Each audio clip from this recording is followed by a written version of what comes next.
Hi, I'm Andrea Lancaster, also known as Andrea Lancaster at Alchemy. Welcome to my channel. Today, well, I did an introduction video last week, and today I am delving into, prompted by my, shall we say, guides, star beings, angelic beings, etc. Anyway, I'm being prompted to talk about, as they prompt me, understanding yourself on a soul level and learning to look deeper, so to go deeper within. Now, what I do want to explain as well, although I am articulate, I like to try and keep things as simple as possible. I don't think we have to use lots of fancy words when a more straightforward word would suffice. That was a fancy word. So I'm trying to make it understandable in plain English,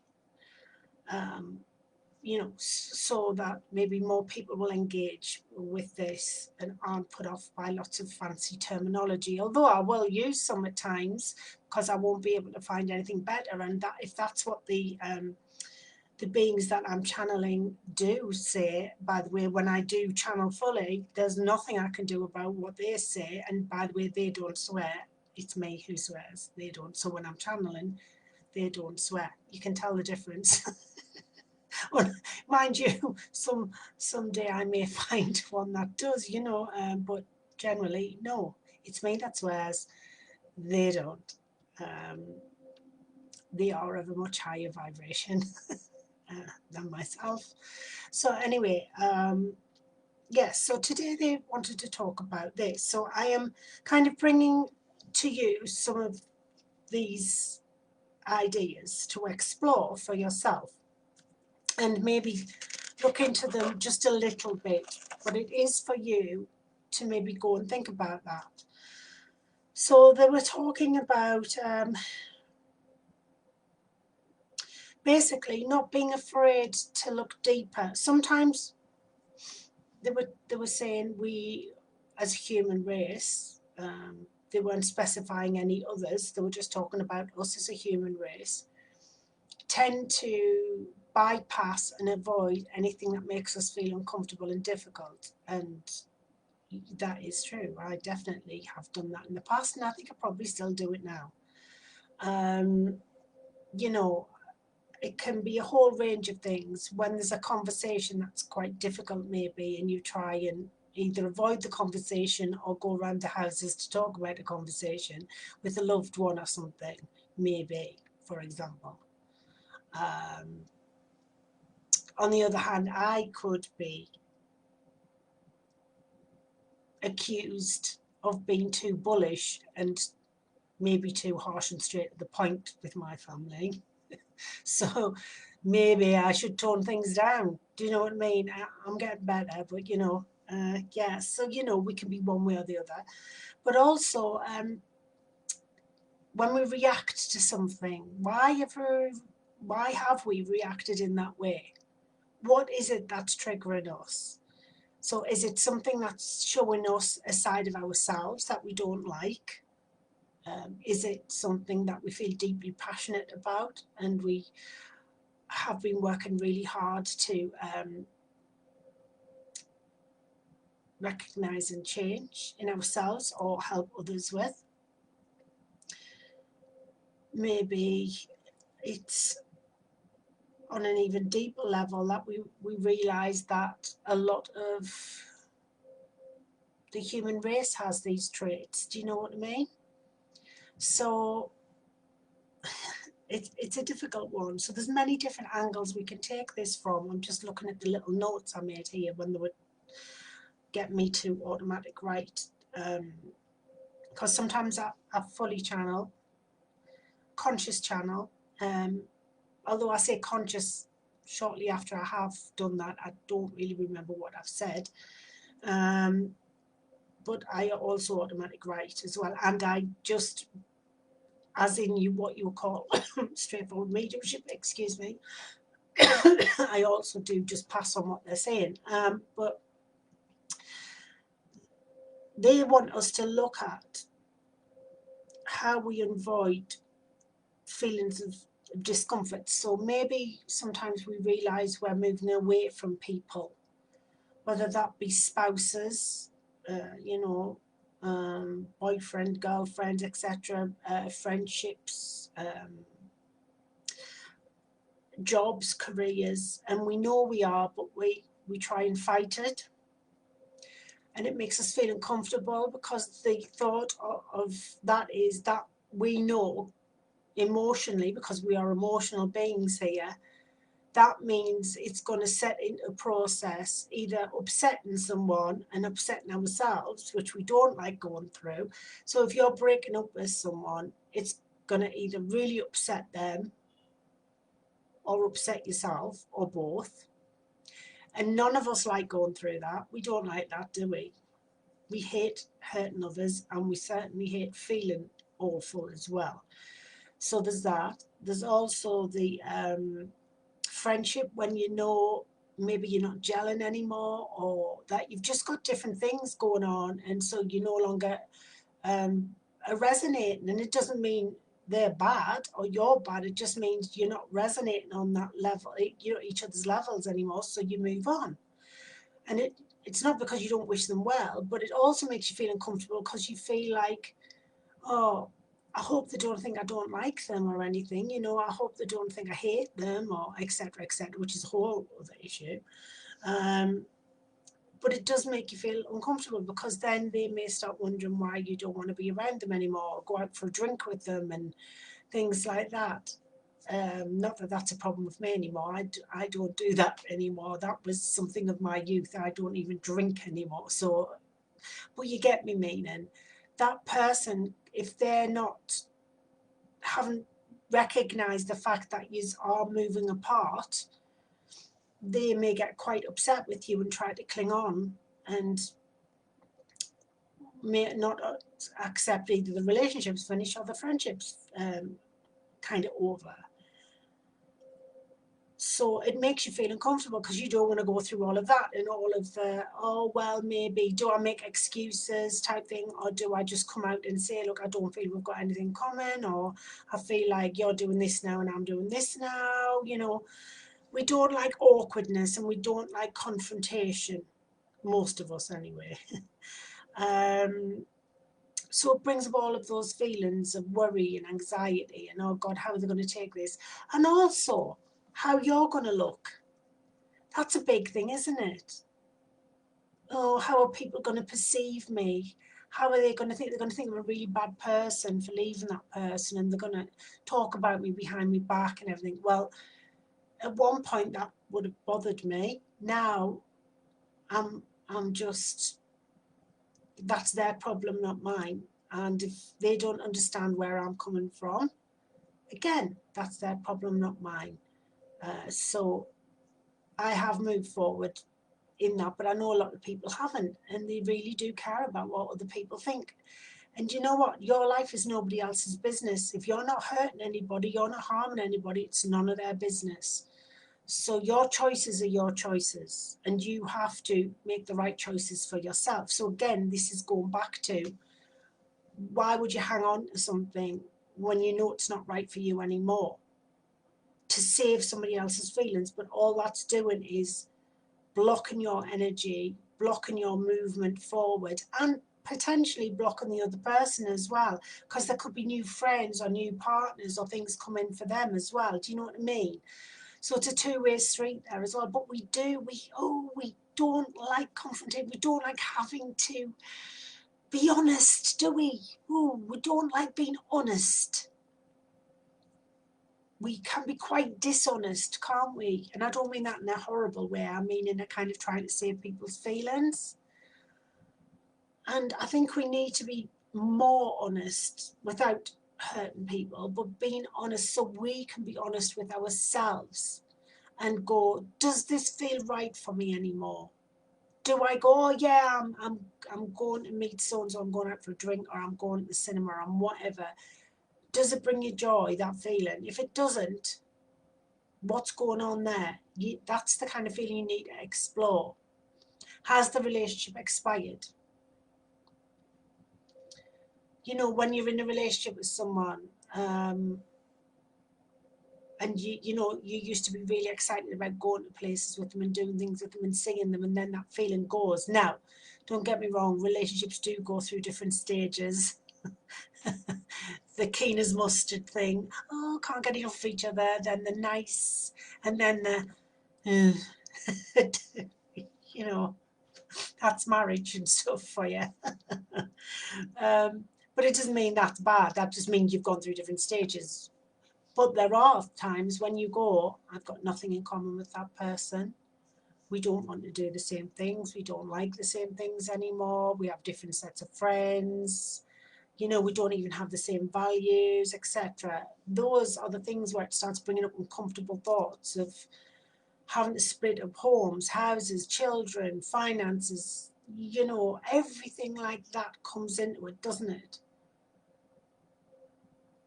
And it's very uncomfortable. But we have to delve deeply. And also, when we come to statements about race and colour, at the end of the day, when you know, if you were doing an autopsy, you know, it doesn't matter what colour skin you are. When you open someone up, the organs are all exactly the same. The skin colour is all to do about where originally they came from because of the sun and the melatonin and everything in the skin to protect them. That's what that's about. It's not about them, you know, if we really went off, we could say it can also be to do with the cedar race you came from. But we all have lots of different cedar races DNA. So, you know, but instead of going, oh yeah, we're all part of the diamond, we're one of the facets and we're all the same, we're taught to be separate. We're taught to look at people differently and think we are separate. And it's an illusion. It is a veil of illusion. It is an illusion. We are not separate. We are all from the unity consciousness, the divine being, the quantum creator being, whatever you want to call it. So there's that, where we because society or because our families have taught us to be maybe racist or, you know, even kind of working class, like lower class, working class, middle class, upper middle class. Then you've got, you know, your well off and aristocracy, etc., etc., etc. And even that puts in barriers. Well, I've got more money than them. I've got a better education. Or from the other level, well, they're just snotty bastards and they've got loads of money and and division. And then you start to look at, oh, that, why am I saying that? Why do I feel uncomfortable? Do you know what I mean? Things eventually come around where we start feeling comfortable, or it's put in your face because you make friends with someone of a different colour. And then you go, oh, do you know what I mean? There's lots of different ways this shows its way around, and you realise it's all a lot of tosh. And you have to question and examine yourself, and you have to go to the deepest levels you can.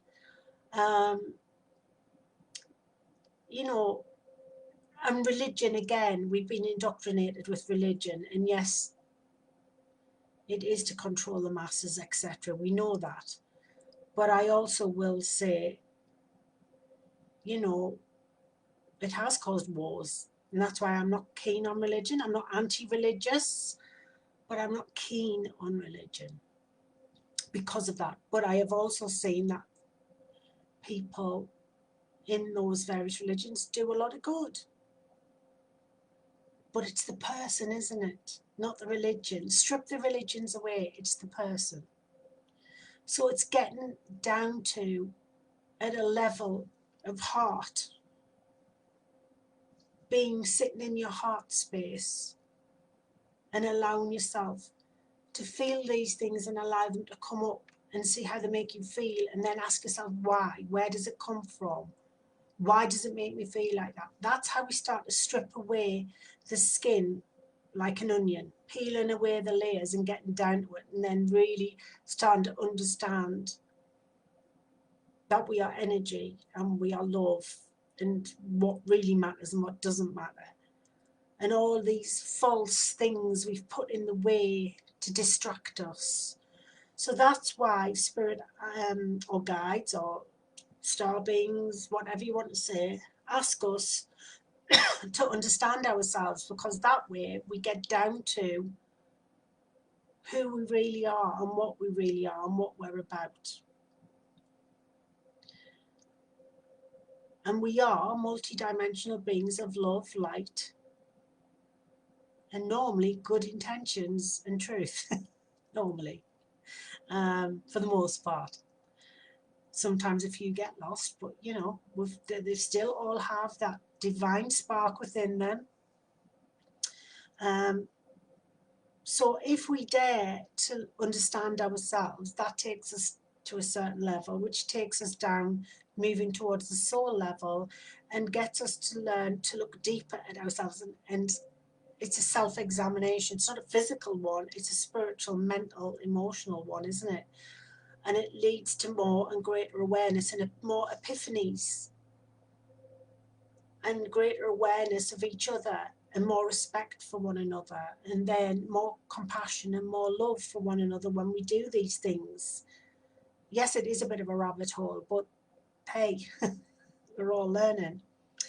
And then spirit were, I'm just looking at the notes again.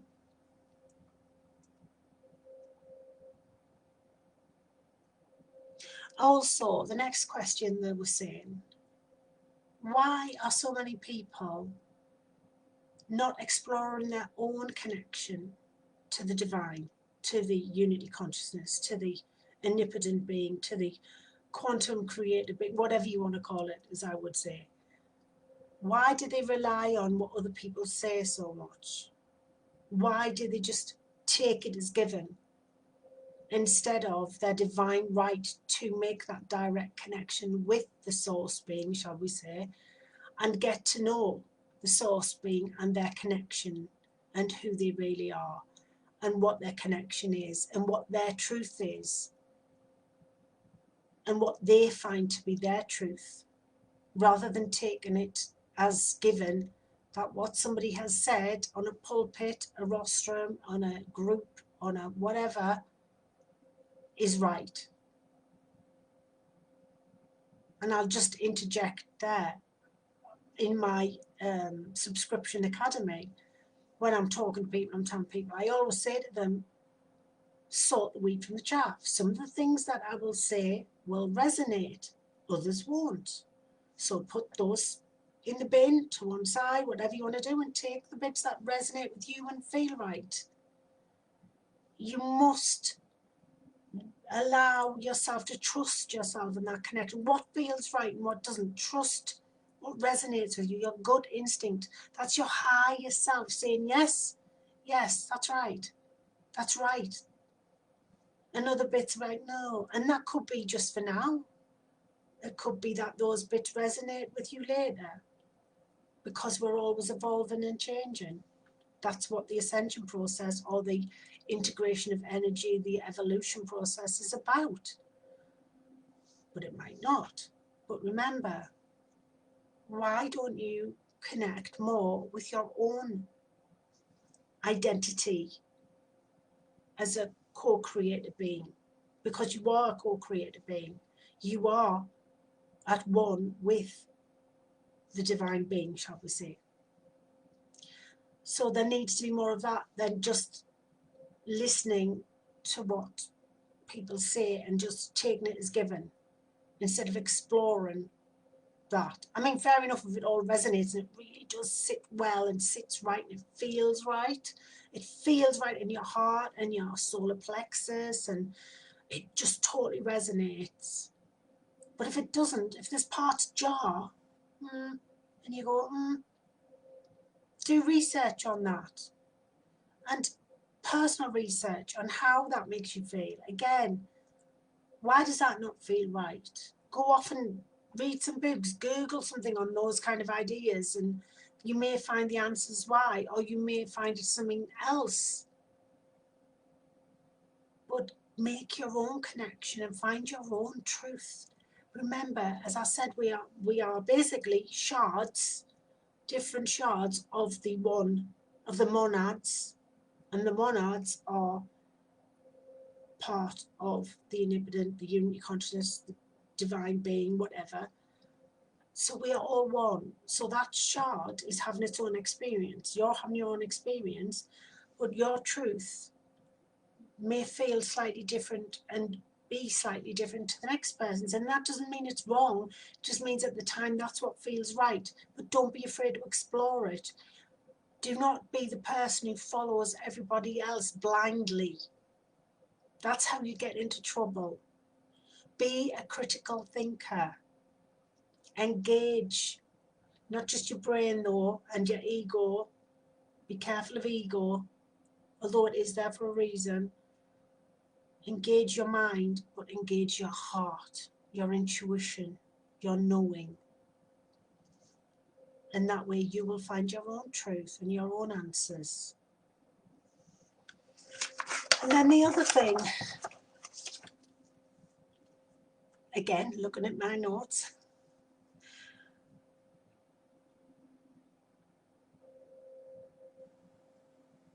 so they were going further into that, and they were talking about how their truth may not be your truth, because your journey and the lessons you have chosen, although you may have gone through very similar, if not the same kind of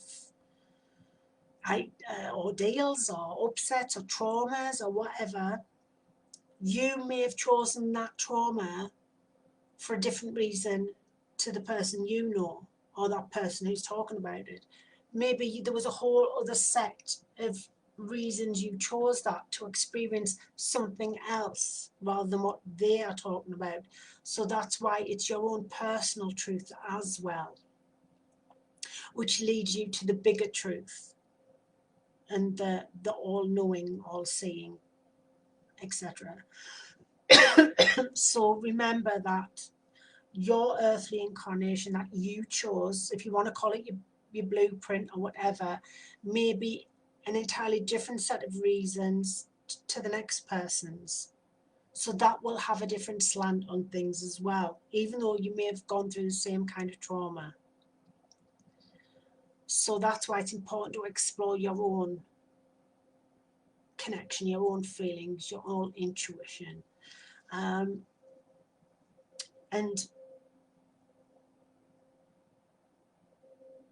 when you do that, things start to shift and change for you. You know, and Spirit said, stop betraying yourself and giving your power away to others. Because what they say may not resonate with you, so why go along with it? So why hand your, that's like, it's given permission, it's going, oh yeah, here then, I'll just believe that. Without any critical thinking again, without any thought, without any, sorry about that, that's my computer if you heard a dinging noise. So yes, they ask you to not betray yourself, this version of the divine. Be honest with you, be truthful and trustworthy of yourself and your own intuition and that own learning process. And don't hand, yourself over on a plate. Don't betray yourself, as in, that's your power you're giving away. Do not give your power away. That you are a sovereign being. You're a multi-dimensional being, as I've said before. Do not give that away. That's yours to keep. So you have the right to explore your own version of your truth and what feels right. And it may not feel quite the same as the other person's. It might feel exactly the same. But you have the right to your thoughts and feelings and your thought process and how you feel about things and how it where it takes you to, and where it takes you to on a spiritual level and on your soul connection level. And that's how you grow and prosper. And as I've said, become a compassionate, loving, spiritual being. Basically, you are, but it's just remembering that and understanding how powerful you are. But don't betray yourself. Don't go here, have all of that, have mine, because I don't want to think about it. Why would you want to give all your power away? That's like saying, well, I don't want to manifest anything good for myself. I don't want a good life here on earth. I've come here to experience this X, Y, and Z. And yeah, maybe you've come here to anchor in light at this moment and help others. But you're living a half life. You're living a half truth if you're betraying yourself. If you see what I mean? If you're not exploring the depths of your truth and why you came here,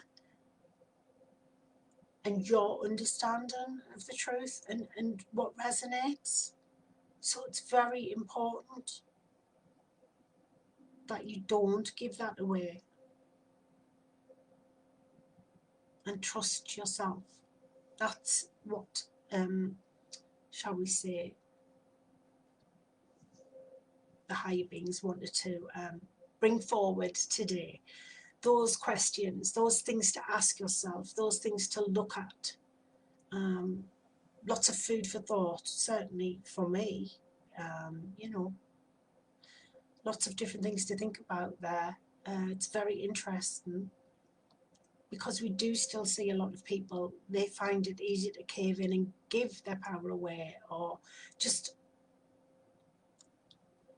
they don't want to think or question anything that they are told, especially within the media, etc., the government, etc. They don't question whether that's true or not. You know, listen to your spirit. Listen to your higher self. It will tell you the truth every time. Your higher self doesn't lie. And it can be really annoying, actually, when you ask it something and it goes, nah, no. And you, oh, I wanted to do that. No, that's not a good idea. But I didn't want to hear that. Like, well, that's the truth. Yeah. Yeah, that.